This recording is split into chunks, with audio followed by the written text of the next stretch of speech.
Bien, Julieta, en primer lugar, gracias por estos minutos y mi primera pregunta tiene que ver con, a su juicio, ¿cuál es la agenda social y política y los puntos más importantes que tiene Honduras y que debería tener el gobierno? Bueno, en realidad es complejo y a veces pareciera que es indescifrar, que no se puede descifrar, pero hay señales que son bastante confusas y eso es realmente, creo, lo que hace que se genere incertidumbre. El Partido Libre llega al poder después de ser inscrito el año 2011 y es una escisión, una fisura profunda en el Partido Liberal.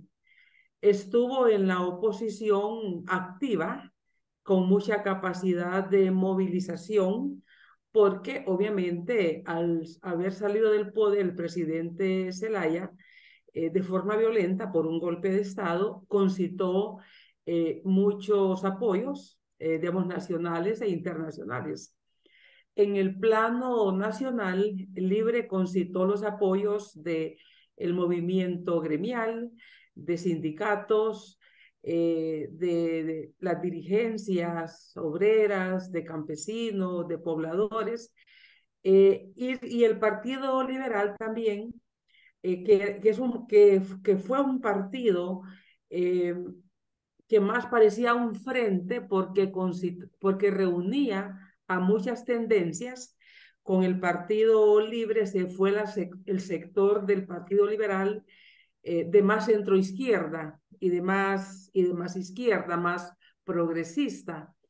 Entonces, todo eso hace que Libre llegue al poder y tenga una agenda bastante clara en el plano político ideológico. No había duda que iba a ser un gobierno vinculado a lo que se denomina el eje bolivariano. Es más, ya cuando estando en el poder Zelaya el año 2008, visitó el país en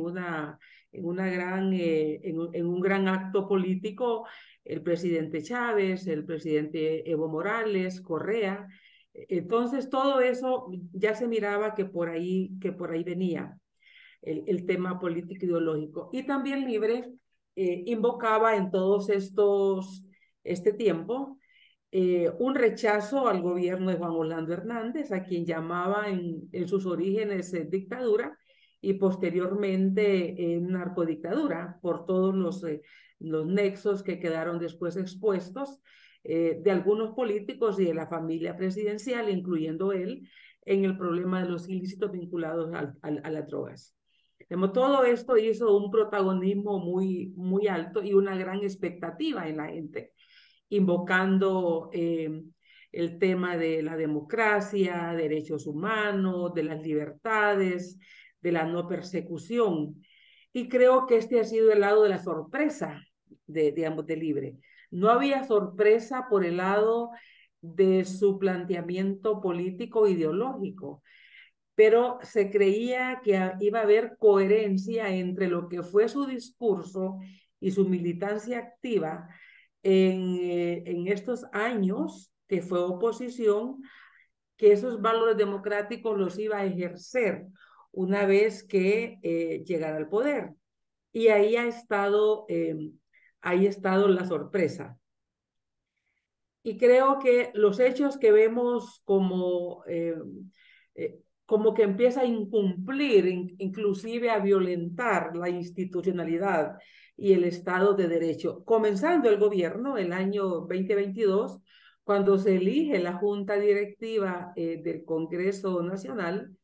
Prácticamente la Junta Directiva se elige de una forma muy cuestionada. eh, Se elige con diputados suplentes de esa de ese Congreso Nacional, porque los propietarios estaban reunidos en otro espacio, nombrando a otro presidente. Y bueno, ese fue esa fue el primer asombro de dentro del mismo partido ya había una confrontación, pero el tema no quedó ahí.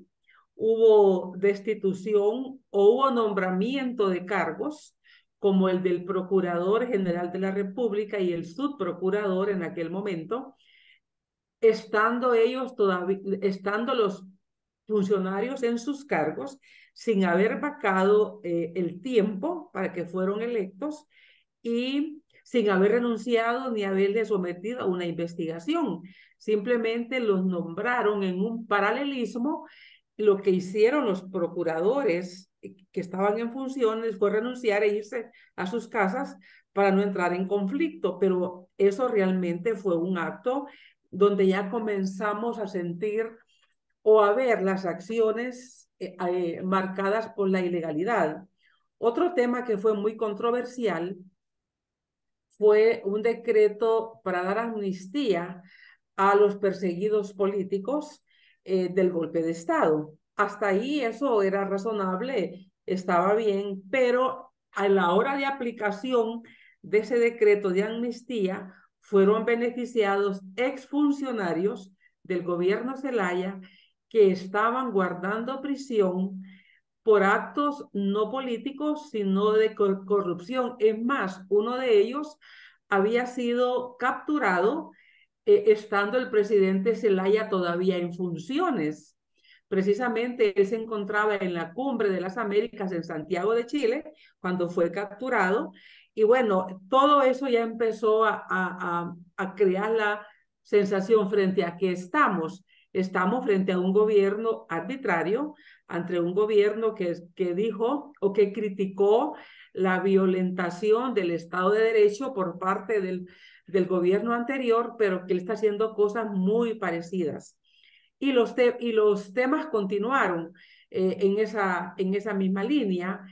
Creo que otro hecho que marcó estas inconsistencias de irrespeto al Estado de Derecho fue la ratificación o la adhesión de Honduras al CAF sin que el Congreso hubiese ratificado el acta donde se aprobó esta adhesión de Honduras al CAF. El Partido Libre tuvo en primer lugar el apoyo del Partido Liberal en su mayoría y el apoyo del Partido Salvador de Honduras.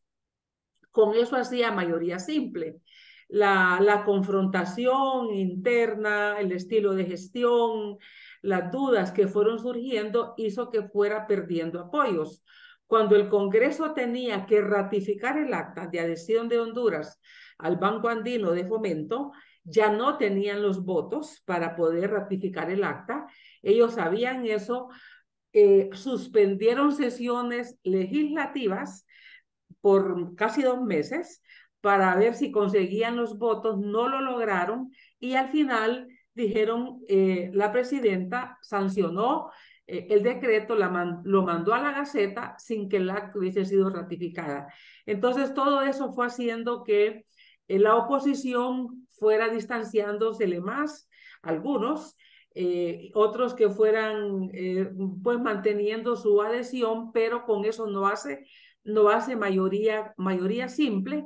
Por lo tanto, el Congreso ha estado entre la parálisis y las reuniones para aquellos temas que no son tan relevantes. Y se fue agregando, y por último, en el tema legislativo, se agregó la elección de la fiscal general y el fiscal general adjunto, que igual no tenía los 86 votos para elegirlos porque se elige con mayoría calificada, 2/3, eso era más difícil todavía. Tuvo el Congreso de nuevo una parálisis por más de 2 meses. Llegó el periodo de clausurar la segunda legislatura, nombrar la comisión permanente que manda la ley y esa comisión permanente eligió de forma interina a los fiscales, los candidatos del Partido Libre, aunque uno era del Partido Liberal, pero luego se tenía la duda que esa misma comisión los iba a ratificar en propiedad, algo que no pasó porque al final Libre negoció con con los otros dos partidos y sí fueron electos por la forma de la mayoría calificada. Pero estos hechos que le marco solamente en el poder legislativo es una total inobservancia de la legislación, de la Constitución de la República y por lo tanto las dudas de que Libre no va a respetar la Constitución, que van a violentar las leyes, que no respetan el Estado de Derecho, se ha ido afianzando con este estilo de gestión y de las decisiones que han ido tomando. Esto Ujú. en el plano estrictamente de respeto a la ley. Cuando usted estuvo a cargo de la Universidad Nacional de Honduras, creó un observatorio sobre la violencia. ¿Cómo está ese tema? Bueno, sí, el observatorio fue creado el año 2004. En realidad yo en ese momento, eso fue en el marco de un proyecto que yo, digamos, coordinaba, que yo era responsable en el programa de Naciones Unidas para el Desarrollo. Digamos, comenzamos viendo el tema de la violencia, el tema del trasiego de armas en la región, armas pequeñas. Eh, Tuvimos unas iniciativas con la Fundación Arias y bueno, de ahí surgió la necesidad de ver cómo evolucionaba el tema de la inseguridad en el país, que ya venía bastante deteriorada desde final del siglo pasado. Este observatorio ya tiene 20 años. Se creó junto con la universidad y la universidad lo acogió ya después que el proyecto terminó. El proyecto terminó con Naciones Unidas allá por el 2007, cuando los suecos se fueron de Centroamérica prácticamente, era con fondos suecos. Ha sido una instancia académica muy importante, de mucho rigor, y obligó al gobierno inclusive a aceptar las cifras que habían en el país sobre muertes violentas e intencionales, porque una cosa es la muerte violenta no intencional y la muerte violenta intencional, que es ya la muerte que va dirigida, no es la muerte de tránsito, no es la muerte de caída de un árbol, no, porque también esas son muertes violentas, pero violencia ejecutada intencionalmente por un victimario. Eh, Fuimos clasificando toda esa información. El país llegó a tener una tasa de homicidios muy alta, más de 86,5 fue la tasa más alta en el año 2011. Hubo varias políticas por parte del gobierno y debo decirle que el presidente Zelaya, cuando recibe el país, lo recibe con una tasa de homicidios del 35 homicidios por cada 100.000 habitantes. Ya el año 2009 andábamos aproximadamente por 76 homicidios por cada 100.000 habitantes. Casi se duplicó, o mejor dicho, se duplicó en este periodo y el año 2011 estábamos en 86. La tasa iba creciendo a un ritmo de entre 5 y 6 homicidios por cada 100.000 habitantes anual. Esta, el, Esto fue disminuyendo y cuando el gobierno nacionalista entregó el poder, la tasa de homicidios andaba alrededor del 43%, casi había bajado a la mitad de lo que había llegado en el 2011. Las cifras de homicidios, el gobierno asume que han bajado alrededor del 31%. El observatorio plantea una baja de homicidios, sí se ha dado una baja, ha continuado una baja, pero no al nivel que el gobierno lo plantea. El observatorio plantea un 34% para el año 2023. Y esto es por una razón, por la modalidad de muertes, aparecen en estado de descomposición de varios días, eh, aparecen casos que tal vez se ejecutaron tiempo atrás y estaban registrados como desaparecidos. Y luego quizás el gobierno da sus datos terminado el mes. El observatorio da el dato del año pasado, unos 2 meses después, claro. porque hace una comprobación con forense. Y entonces el gobierno lo que acostumbran es que estos casos aparecen como muertes indeterminadas. Entonces, la cifra de indeterminados se ha mantenido o ha ido en ascenso. Ellos plantean que los homicidios se han disminuido. Para el caso, hace 2 semanas, la policía de investigación del Ministerio Público ha estado descubriendo unas fosas clandestinas. Empezó por 6 cadáveres, ya van, creo que casi 15. Entonces, todo eso el gobierno puede ponerle como indeterminado. El observatorio al final de la pesquisa forense, pues lo plantea como homicidios en el menor de los casos, ¿no? Ujú. Entonces todo es base, pero sí, otros delitos, la extorsión es un delito fuerte. Se queja mucho el sector transporte especialmente. Claro.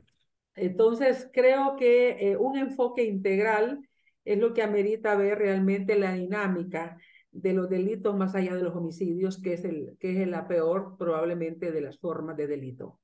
En este escenario, ¿cuál es el rol de la sociedad civil, digamos, que está llamada a desarrollar? Bueno, otro tema, solo para concluir lo de seguridad, son los femicidios. Ujú. Sí hay una muerte violenta de mujeres, ya algunas por femicidio. En el Código Penal de Honduras, femicidio es cuando es por su condición de género. Entonces, no es la muerte violenta de mujeres causado por un agresor, por un asalto, ¿verdad? Pero muerte de mujeres en general, la tasa anda alta. Ayer oí el dato y hay más de 100 casos, creo que como 106 casos en lo que va de este año. Entonces, están hablando de un promedio de cada 22 horas una mujer es asesinada, ya sea que sea un femicidio o sea una muerte violenta por otra causa. ¿Cuál es el papel? Este ha sido otra de las características del gobierno de Libre. Libre ha empleado en el gobierno a muchos dirigentes de organizaciones de sociedad civil, incluyendo defensores de derechos humanos, incluyendo defensores de derechos de mujeres y de otras organizaciones. Hay un, hay un silencio de las organizaciones que eran más beligerantes. Sí hay organizaciones defensores de derechos humanos que continúan, digamos, denunciando, pero aquellas beligerantes que tuvimos están en el gobierno y es más, creo que están negando o están guardando silencio y obviamente pues no tenemos lo que podría llamarse una cooptación o un debilitamiento del movimiento, digamos, de mujeres, haciendo la excepción, que siempre hay unas que no, que están en sus trincheras. Esta característica del gobierno, pues, es preocupante porque inclusive vemos que en el tema de derechos humanos, la muerte de periodistas o de trabajadores del área de la comunicación, la muerte de defensores del territorio, no hay avances en las investigaciones y las voces que hablan cada vez son menores, son menos. Hace bastante tiempo está el proyecto de instalar lo que se llama la CICIG, que es la Comisión Internacional contra la Corrupción y la Impunidad. ¿En qué estado de cosas está eso? ¿Ya es un hecho o todavía es un proyecto? Es un discurso todavía. Mm. Yo creo que no llega a proyecto, esa es mi percepción. La CICIG es una segunda película de lo que fue la MASIC. La MASIC fue la misión de apoyo contra la corrupción y la impunidad, un convenio con el gobierno de Honduras y la OEA. Después de las protestas que hubo el año 2015, cuando quedó al descubierto un delito de fraude en el seguro social. Hubo marchas bastante potentes. Antes las había habido en Guatemala también por unos casos de corrupción semejante. Aquí se llamó Indignados, creo que en Guatemala tuvo el mismo nombre. Y esto hizo que aquel gobierno se viera obligado a traer, a acelerar un convenio porque estaba la calle bien activa de todos los sectores. Comenzó como un movimiento estrictamente ciudadano, jóvenes que convocaron por las redes para manifestarse, pero luego a las 3 semanas ya Libre se había tomado la primera fila de la protesta. Porque Libre, en mi análisis, todo lo que miraba que podía ayudar a la caída del presidente Juan Orlando Hernández lo apoyaba y, lo, y hacía o movilizaba todos sus cuadros y obviamente la calle estuvo muy agitada, huelga de hambre, tomas de carreteras, eh, y eso obviamente no tenía una salida si no se cumplía con la demanda que planteaban los indignados. Llegó la MASIC, desde mi punto de vista, hizo un trabajo muy aceptable, pero creo yo que se aceleró el paso, porque la MASIC, antes que se renovara el convenio, tocó a los diputados con el fondo departamental. Cuando la MASIC empezó a investigar a los diputados con el fondo departamental, nosotros pensamos, hasta aquí llegó la MASIC porque no le van a renovar el contrato. Y así fue. No renovaron el contrato, los diputados, y ahí los diputados de todos los partidos se hicieron o la mayoría, y especialmente aquellos diputados que habían recibido fondo departamental. Es una paradójica porque el fondo departamental se creó en el gobierno de Zelaya el 2006. Aquí hubo en el país una reforma electoral que los diputados se eligen de manera independiente en la planilla, en cada departamento, con su fotografía. Anteriormente se elegía solo presidente. Y si ganaba el presidente, en esa proporción departamental, ganaban los alcaldes y ganaba el diputado. Entonces, en ese sentido, cuando se da la reforma, los diputados hacen proselitismo, van a las comunidades. En un país con tantas necesidades, la gente les pide, necesito ayuda, necesito medicina, necesito X, arreglar la escuela, lo que sea, ¿no? Entonces los diputados, pues, ¿con qué iban a atender esas necesidades? En este gobierno del presidente Zelaya, el 2006, se creó el fondo departamental, un fondo manejado a discrecionalidad, no había controles, podían gastarlo bien, pero igual no podían gastarlo bien, no podían darle el uso para el cual se los aprobaban. Entonces, ahí la MASIC empieza a investigar el fondo departamental. Cuando llegó a tocar los diputados, vimos el riesgo como en efecto el convenio de la MASIC no se extendió. Entonces el Partido Libre tomó como bandera política la CICIG. Pero los diputados no solamente hicieron eso, de no digamos, renovar el convenio de la MASIC.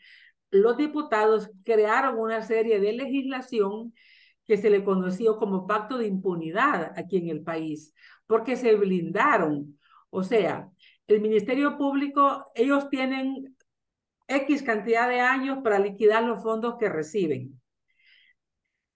Primero, un diputado que está ahorita en el poder es investigado hasta 6 años después que sale, porque tiene una cantidad de años para liquidar. Después, si es investigado, tienen que informarle que está siendo investigado. Si se compró, si siendo diputado se compró una hacienda, es el gobierno el que tiene que demostrar que aquellos fondos con los que compró la hacienda son ilícitos. El diputado no está obligado a demostrar de dónde salieron esos fondos. Entonces, todo todo eso se conoció en el país como el pacto de impunidad, como el blindaje que los diputados se hicieron. Al Código Penal se le rebajaron las penas, se dieron medidas sustitutivas mientras se investiga, etcétera, etcétera.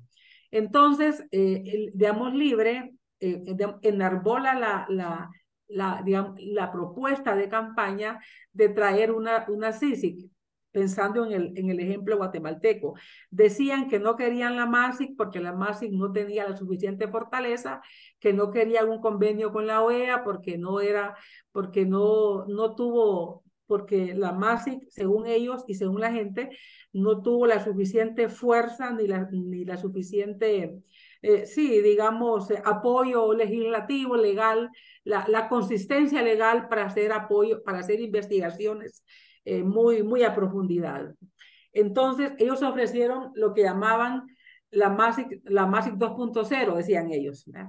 Más potente, o la CICIG 2.0, más potente que la MASIC. Pero bueno, viene lo primero y es con todo el protocolo y la fanfarria, van a Nueva York, a Naciones Unidas y se firma un protocolo de entendimiento, un memorándum de entendimiento. Hay Naciones Unidas que obviamente conoce toda esta historia del país, porque tiene gente aquí que les informa, tiene una oficina que les informa, pide ciertos requisitos. Uno de ellos es que se deroguen los pactos de impunidad, porque sin eso vendría nada, cualquier cosa que se le llame, vendría nada. Y luego que se aprueben otras leyes como ley de colaboración eficaz, que el país no tiene una ley de colaboración eficaz.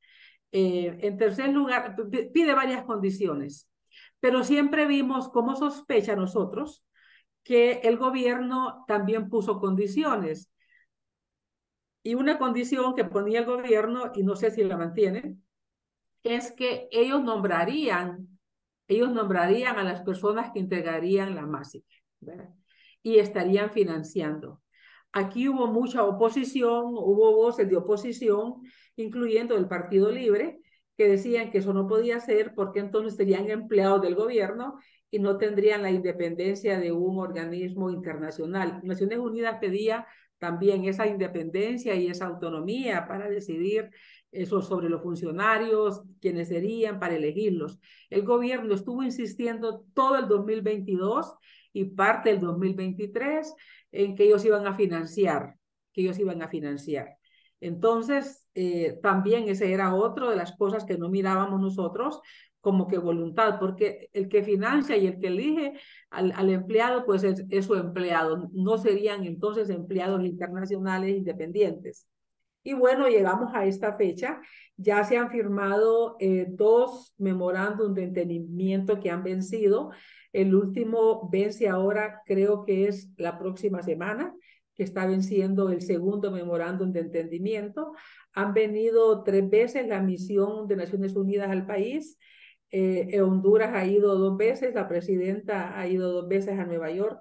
No sé quién va a venir o quién va a ir en este tercer memorándum. El canciller dice que va, pero en realidad, mientras no se deroguen las leyes que hay que derogar y mientras no se aprueben las leyes que hay que aprobar, eso no va a venir. Y sobre todo, el gobierno no da señales de de querer ser transparente. Y 2 ejemplos o 3 ejemplos.